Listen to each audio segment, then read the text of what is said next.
राधे राधे माँ YouTube family. मैं निष्ठा मिश्रा आप सबका स्वागत करती हूँ अपने चैनल में।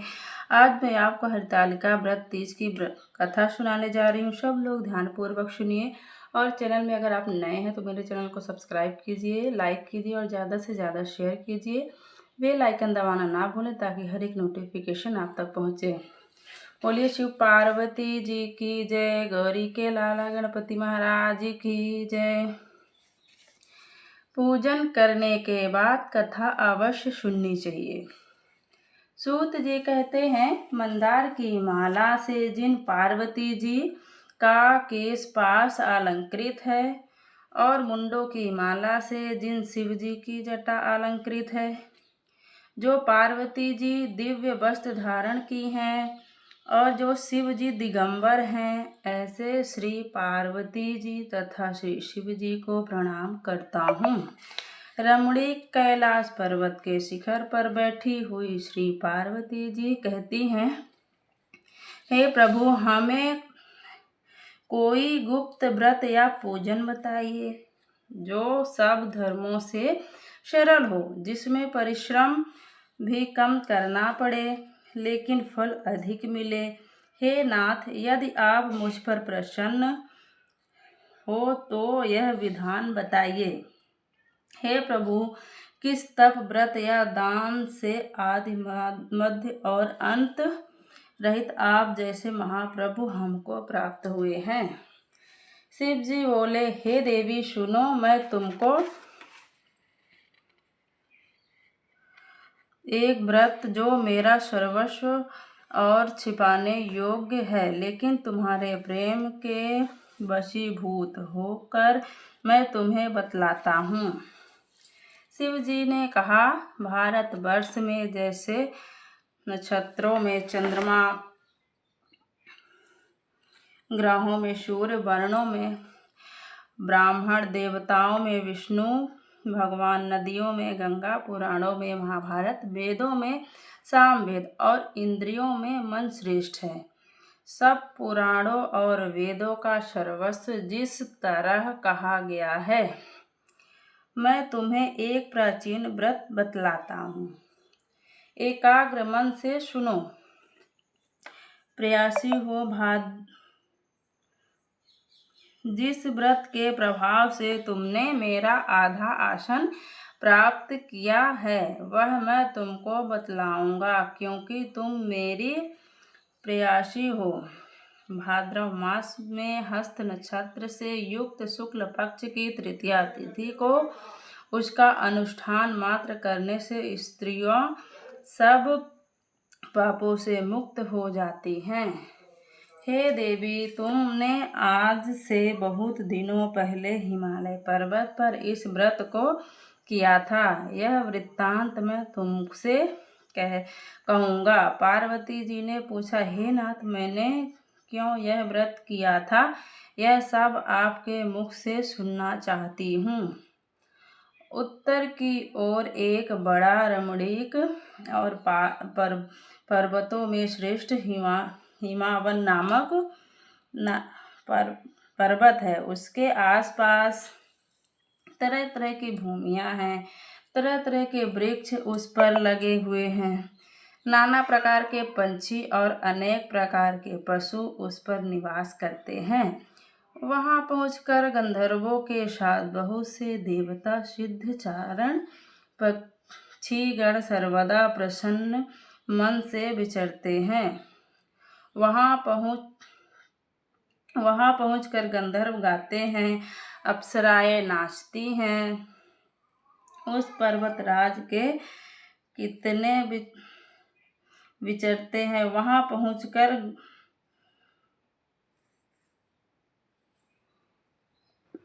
उस पर्वतराज के कितने ही शिखर ऐसे हैं कि जिनमें स्फटिक, रत्न और वैदूर्य मणि आदि की खानें भरी हैं। यह पर्वत ऊंचा तो इतना अधिक है कि मित्र के घर की तरह समझकर आकाश का स्पर्श किए रहता है।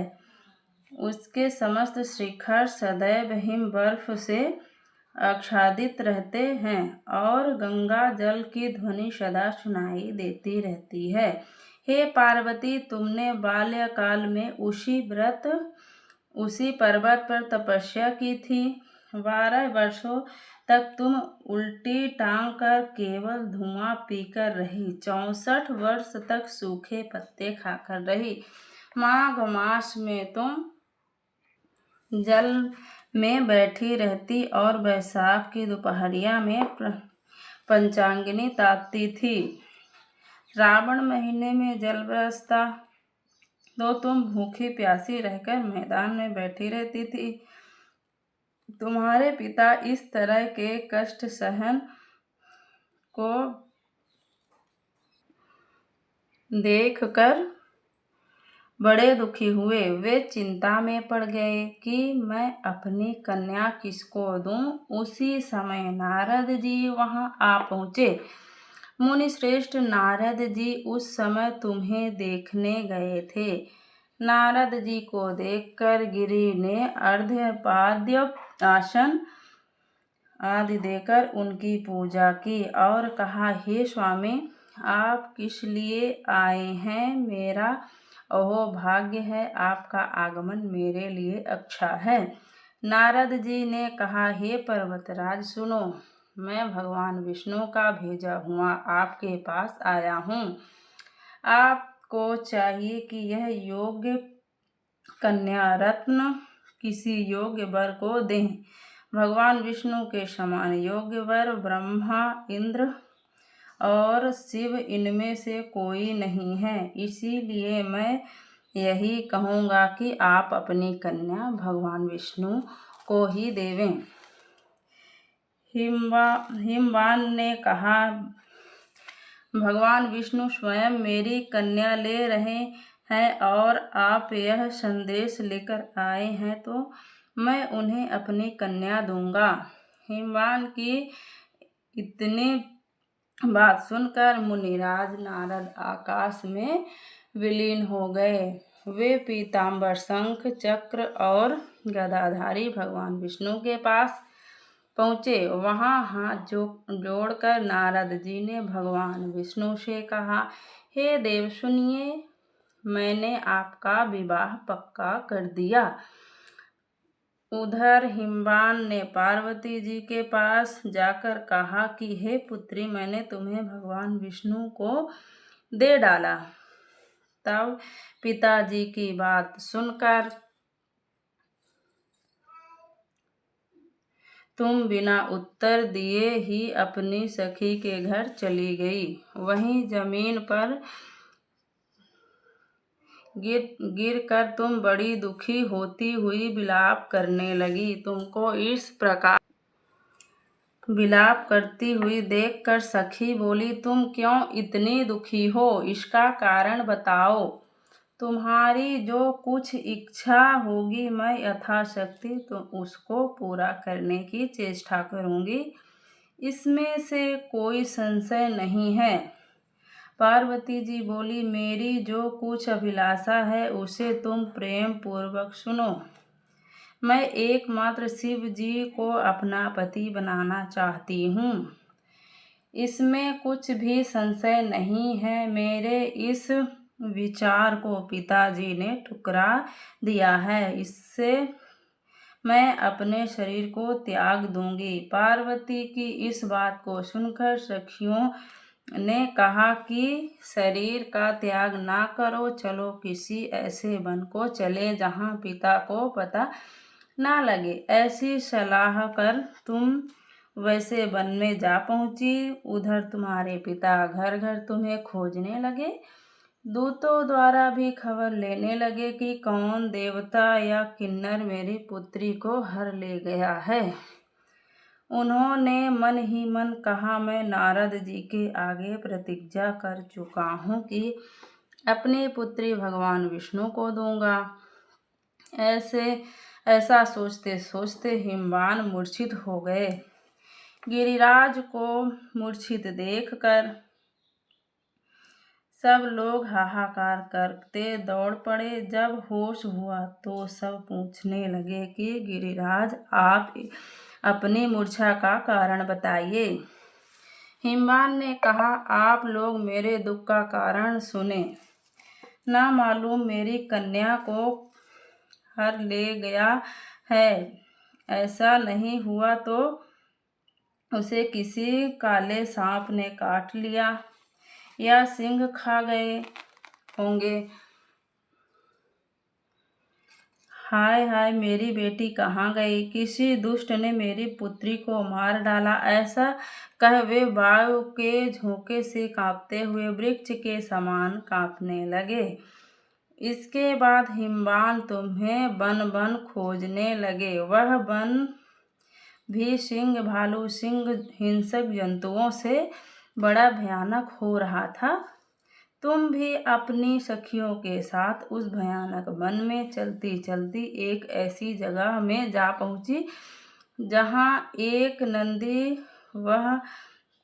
नदी बह रही थी। उसके रमणीय तट पर एक बड़ी सी कंदरा थी। तुमने उसी कंदरा में आश्रम बना लिया और मेरी एक बालुकामयी प्रतिमा बनाकर अपनी सखियों के साथ निहार कर रहने लगी, मेरी आराधना करने लगी। जब भाद्रपद शुक्ल पक्ष की हस्तयुक्त तृतीया तिथि प्राप्त हुई, तब तुमने मेरा विधिवत पूजन किया और रात भर जागरण, गीत वाद्यात से मुझे प्रसन्न करने में बिताया। उस व्रत राज के प्रभाव से मेरा आसन डगमगा उठा, जिससे मैं तुम्हें तत्काल उस स्थान पर जा पहुंचा जहां पर तुम अपनी सखियों के साथ रहती थी।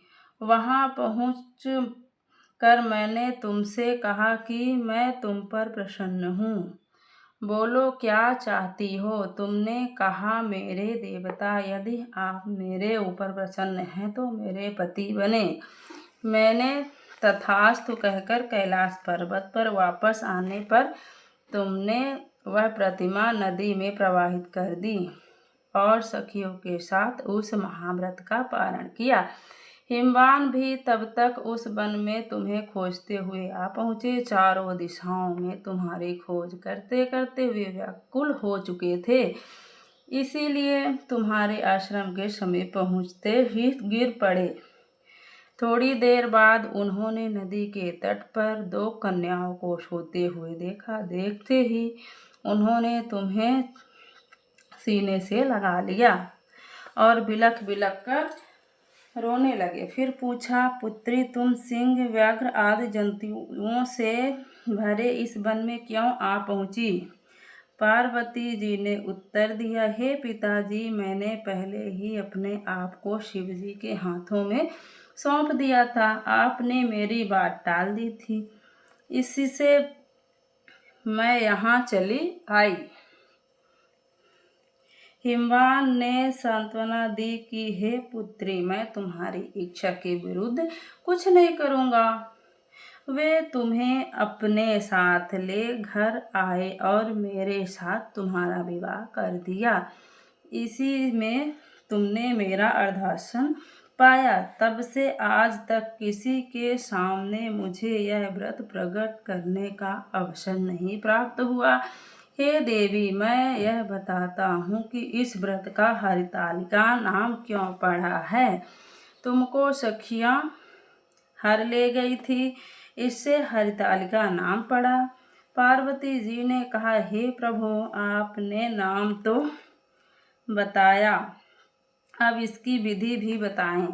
इसका क्या पुण्य है, क्या फल है, यह व्रत कौन करे? श्री शिव जी पार्वती जी से कहते हैं, हे देवी, मैंने समस्त स्त्री जाति की भलाई के लिए यह उत्तम व्रत बतलाया है। जो स्त्री अपने सौभाग्य की रक्षा करना चाहती है हो, वह यत्न पूर्वक इस व्रत को करे। केले के खंभे आदि से सुशोभित एक सुंदर मंडप बनावें। उसमें रंग बिरंग की रेशमी कपड़े से कपड़े बांधकर बंधनवार लगावे। चंदन आदि सुगंधित द्रव्यों से यह मंडप लिपवावे। फिर शंख, बेरी, मृदंग आदि बाजे बजाते हुए बहुत से लोग एकत्रित होकर तरह तरह के मंगलाचार करते हुए उस मंडप में पार्वती तथा शिव जी की प्रतिमा स्थापित करें। उस रोज दिन भर उपवास कर बहुत से सुगंधित फूल, सुगंध और मनोहर दीप, धूप दीप, नाना प्रकार के नैवेद्य आदि एकत्र कर मेरी पूजा करें और रात भर जागरण करें। ऊपर जो जो वस्तुएं गिनाई गई है उनके अतिरिक्त नारियल, सुपारी, जंबरी, नींबू, लौंग, अनार, नारंगी आदि जो जो फल प्राप्त हो सके उन्हें इकट्ठा कर लें। उस ऋतु में जो फल तथा फूल मिल सके विशेष रूप से रखें। इसके बाद धूप दीप आदि से पूजन कर प्रार्थना करें। हे शिवे, शिव रूपिणी, हे मंगले, सब अर्थों को देने वाली, हे देवी, हे शिव रूपे आपको नमस्कार है। हे शिव रूपे आपको सदा के लिए नमस्कार है। हे ब्राह्मण रूपिणी आपको नमस्कार है। हे जगत धात्री आपको नमस्कार है। हे सिंहवाहिनी, संसार के भय से भयभीत मुझ दीन की रक्षा करें। इस कामना की पूर्ति के लिए मैंने आपकी पूजा की विधि बताई है। हे पार्वती, मुझे राज्य और सौभाग्य दे, मुझ पर प्रसन्न होवे। इन्हीं मंत्रों से पार्वती तथा शिव जी की पूजा करे। तदनंतर विधि पूर्वक कथा सुने और ब्राह्मण को वस्त्र, गौ, सुवर्ण आदि देवे।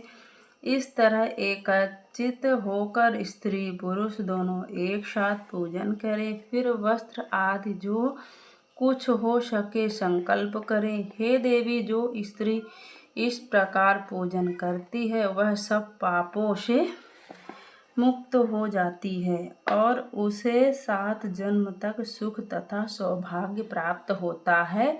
जो स्त्री तृतीय तिथि का व्रत ना कर अन्न भक्षण करती है तो वह 7 जन्म तक बांध रहती है और उसको बार बार विधवा होना पड़ता है।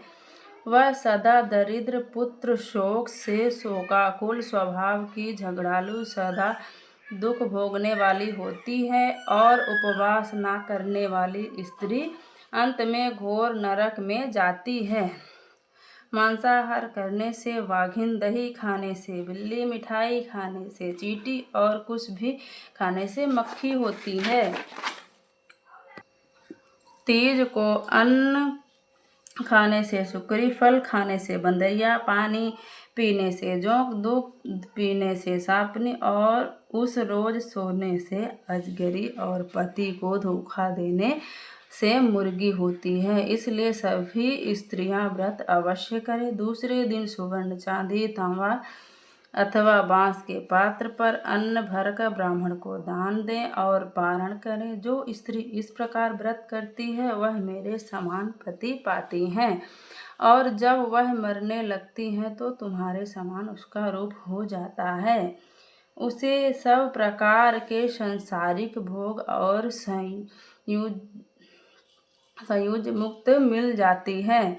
इस हरतालिका की व्रत कथा मात्र सुन लेने से प्राणी की 1000 अश्वमेध और सैकड़ों वाजपेय यज्ञ करने का फल प्राप्त होता है। हे देवी, मैंने यह सब व्रतों में उत्तम व्रत बतलाया जिसके कारण करने से प्राणी का सब पापों से छुटकारा मिल जाता है। इसमें कुछ भी संशय नहीं है।